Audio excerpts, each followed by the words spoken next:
Welcome to this explainer. Today, we're unpacking the events of June 2013, piecing together the timeline of one of India's most profound and, frankly, most heartbreaking natural tragedies.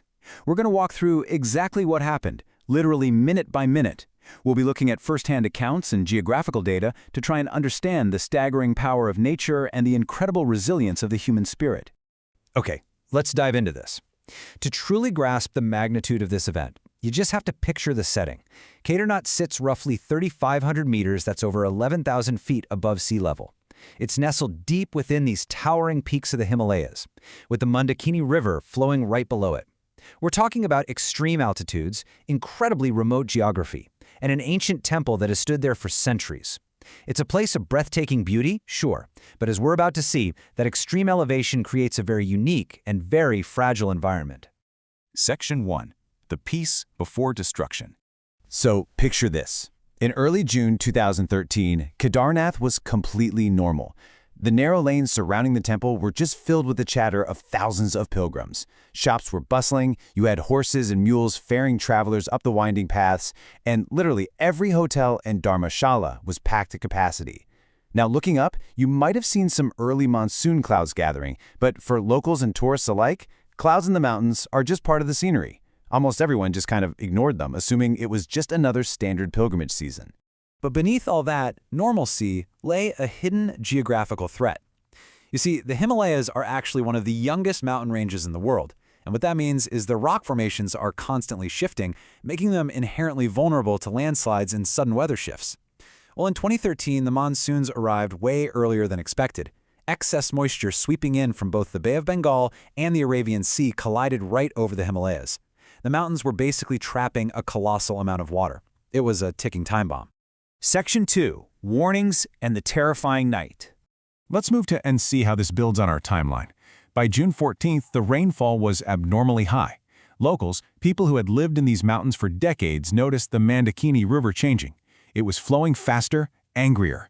By June 15th, small rocks were tumbling down the slopes, and minor mudslides were already blocking paths. And yet, thousands of pilgrims just kept trekking upwards, completely driven by faith. By the evening of June 16th, the rain became this unstoppable torrent, and the entire power grid completely failed. Now, what's really interesting about this slide is what was happening completely out of sight. High above and directly behind the Kedarnath temple sat this glacial lake called Chorabari Lake, or Gandhi Sarovar.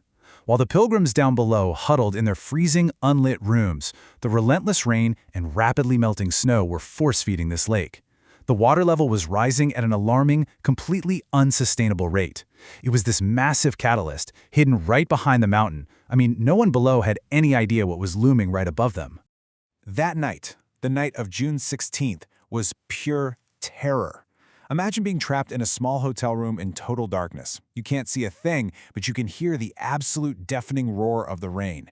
But what was even more terrifying were these strange, deep, echoing groans coming from the mountains themselves. Locals stayed awake all night, deeply unsettled. The air was just thick with a growing panic, as the environment sounded like it was literally tearing itself apart. Section 3. June 17, Morning of Doomsday. Just before 4 a.m., the unthinkable happened. Survivors later recounted this exact chilling sentiment.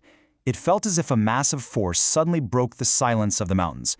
An earth-shattering boom echoed through the valley. Locals rushed outside into the freezing fog and darkness. They knew instantly. A sound that violent meant something catastrophic had just been unleashed. Suddenly, the earth just started to violently shake.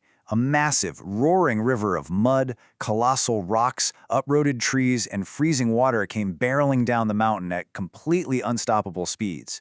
It slammed right into Kedarnath. There was zero time to react. People were swept away instantly. Solid buildings shattered like glass. And honestly, just as the survivors from that first strike were trying to comprehend the chaos, a second, even more massive wave of debris hit. A wave so wide and tall, it looked as though the mountain itself was falling on them. But right in the middle of this absolute devastation, an astonishing event occurred. A giant boulder, carried all the way down by the raging floodwaters, came to a sudden halt right behind the Kedarnath temple. This massive rock acted like a shield. It split the raging, deadly flow of debris into two separate streams that bypassed the main structure. So while multi-story concrete hotels crumbled into dust all around it, the ancient stone temple stood firm. It was this miraculous moment of survival amidst utter human frailty. Section 4. The Silence After Destruction. And this brilliantly illustrates the heartbreaking reality of that afternoon. I mean, look at the contrast. On June 15th, you had vibrant shops, packed hotels, laughter, life.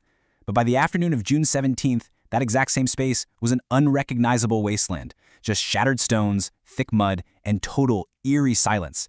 Entire structures were just gone, erased as if they had never existed at all. For the people left alive, the nightmare was far from over. Families were desperately digging through the thick mud with their bare hands, searching for loved ones. The survivors were now entirely cut off from the rest of the world. All the bridges, gone. Communication lines, destroyed. They had no food, no warm clothing, no medical supplies. They just sat there trapped in the freezing mountains, completely terrified, wondering if the outside world even knew what had just happened to them. Section 5. History's Biggest Rescue. Then, on the morning of June 18th, the clouds finally parted, just enough, and the survivors heard it, the rhythmic chopping of helicopter blades echoing through the valley. It was an incredibly emotional moment. People literally ran to open spaces, waving their hands, crying in pure relief. It was the moment they finally realized they weren't forgotten. Their country was coming for them. What followed was honestly one of the hardest, most complex rescue operations ever conducted. The Indian Army, the Air Force, the ITBP, and the NDRF all joined forces. They were facing treacherous terrain, completely broken roads, and violently unpredictable weather.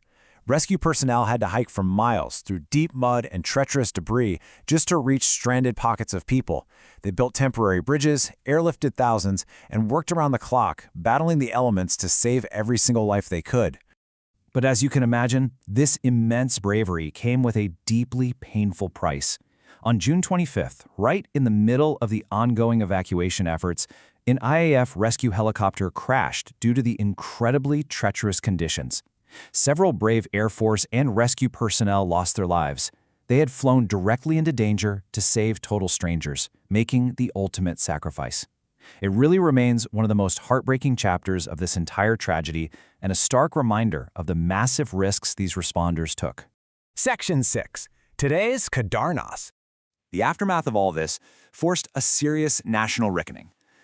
Today, Kedarnath looks very different. We've seen the implementation of much better disaster warning systems, strictly improved travel and crowd management, and heavily fortified safety structures. Crucially, it also sparked a massive ongoing debate about how we approach development in the fragile Himalayas. How do we balance the need for infrastructure and pilgrimage with the absolute necessity of respecting nature's boundaries? So, the crucial point is this. The Kedarnath disaster wasn't just a day of unprecedented devastation. It was a really harsh lesson in humility. It showed us the incredible, unstoppable force of nature, and quite frankly, the limits of human engineering. As we reflect on the thousands of lives lost and the incredible heroism of the rescuers, we are left with one final, deeply important question. Are we truly prepared for such natural disasters in the future? It's something we all really need to think about. Thank you so much for joining me on this explainer. Keep asking questions, and I'll see you next time.